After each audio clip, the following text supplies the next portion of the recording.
And we're very lucky to have Patrick McHenry with us, Bloomberg Politics contributor. Of course, former Republican congressman from North Carolina, former chair, House Financial Services, former Speaker pro tem. Great to see you. Great to be with you. I bet you weren't surprised to see this fail in the House. Were you surprised to see 19 Republicans vote against it? Oh, yes. That was a surprising number.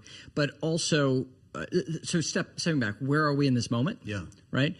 You have some harmful actions by the White House, both with the weaponization fund and with the Pulte nom, that have really made Capitol Hill's life really complicated and complex. In a parliamentary democracy, this is where governments fail and they go and have an election. But in our American system, we just flounder on until the next election. This governing coalition is cooked.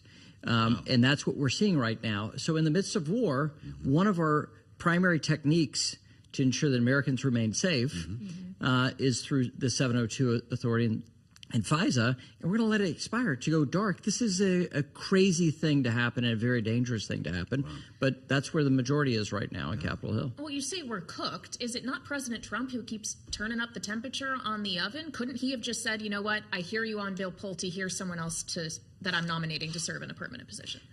Yes, that is true. Absolutely true. Same thing for the weaponization fund. Sure. And so we've had in the midst of in what was going to be complex anyway, right? The reopening of parts of Homeland Security got completely obscured by the fact that you had this fund in the Department of Justice, not even the operable agency they're debating. And so Capitol Hill's life has just been really hellacious this summer. And so right now they're struggling through what should be a reasonably easy vote, a short-term extension in order to actually have a discussion, real discussion. This should be in a normal frame, something we don't even talk about. It just happens and they go home for the weekend. But it shows you how extraordinary the moment is right now. You sound almost like John Cornyn in an interview with the New York Times. I don't know if you saw this. It just published a short time ago. Talked about the self-serving decisions of the president in his insistence on slavish loyalty, ultimately setting himself up for a midterm disaster, Congressman, that would pave the way for, quote, the most miserable 2 years of his life, unquote. Does that sound about right? Yes, that sounds about right. Okay. So a couple of things. The president's approval rating is not where, he's not meeting expectations on the economy. The American people's, our gas prices have a heavy emphasis on people's view of the economy.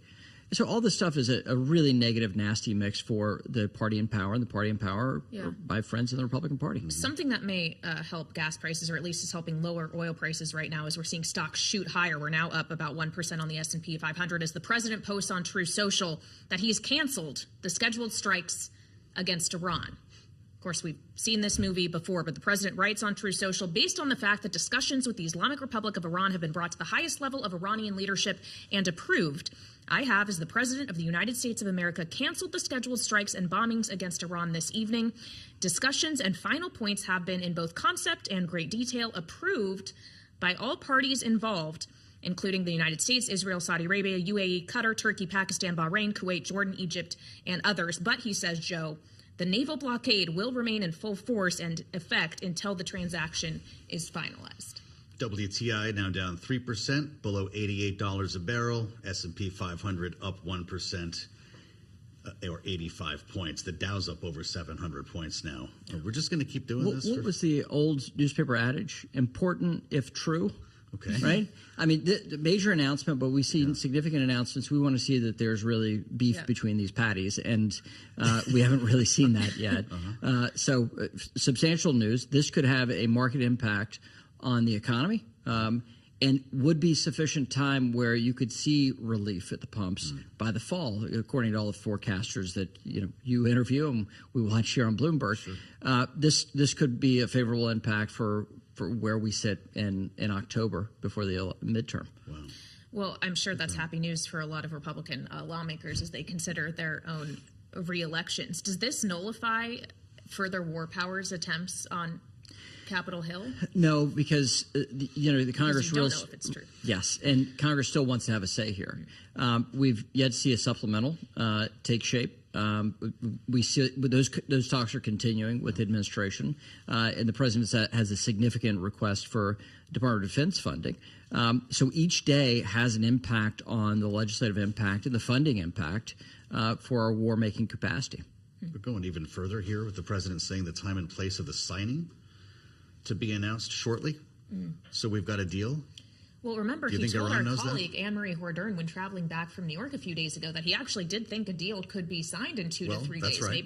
Maybe he's meeting the timeline here. We've heard that a lot of times, though, and Iran typically makes it seem like he's having his own conversation.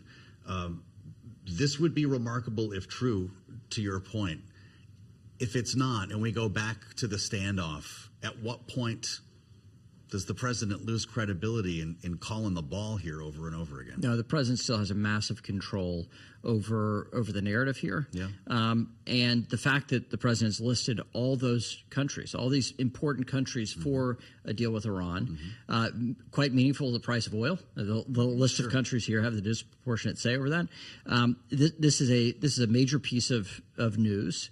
And I think it can be quickly verified once we see, international reporting from these other countries. Yeah, I guess we'll have to wait and see if that does indeed materialize. As we consider the notion of even when the conflict is over, the U.S. is obviously going to have to do a pretty major replenishment effort of our munitions stockpiles. How quickly would you expect the Pentagon to be able to turn over a figure for a supplemental request in terms of the funding they want for this conflict to be over? If this news is true, this is the next most important question, which is where do we stand with our munitions and our capacity to replenish? We saw the announcement today that Patriot missiles, our allies, are asking when they will receive deliveries, and they don't yet know. And I think that is because we still have active action and use of these really complex weapon systems. I think we will see that within weeks. I think Congress will have to. I think you'll have to have a supplemental request to Congress by the month of July. I mean, we're weeks away, not months away from having an answer here. And then the question is whether or not they have account flexibility, or whether or not that really needs to be done on an urgent basis. Through Reconciliation 3.0, as the president suggested? Well, that would be the hope. But, if we're talking about replenishing these supplies, you might have the opportunity for a bipartisan cooperation there, maybe, if there's an end to hostilities. But that's the reason why this Reconciliation 3.0 conversation is really strategically important for our weapon systems, strategically important for our allies as well, on whether or not we can quickly get these accounts flush again so they can start making these orders at the Department of Defense. The president says no games, no delays, no weak compromises. Do this ASAP. What he calls Recon 3.1. We're going to shorten this now. The only path to the full $1.5 trillion military budget our warriors need. He also says at the request of our great Department of War, it will include the Save America Act as well.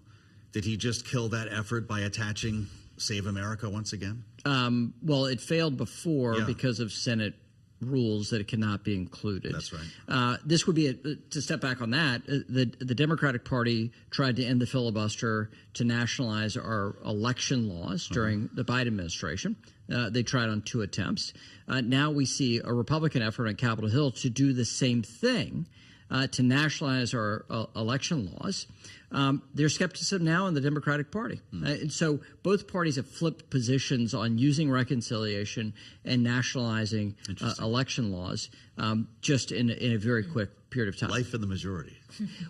Life of our modern politics, right? The ability to flip on a switch just based off of the whims or really Trump has colored the whole era. So that's why both parties have flipped and done these contortions. Yeah. All right, Mr. Chairman, always good to have Great you. to be with you. Former Congressman from North Carolina, Patrick McHenry, and of course a Bloomberg Politics contributor. Very lucky to have him with us as we deal with this breaking news. Again, President Trump has canceled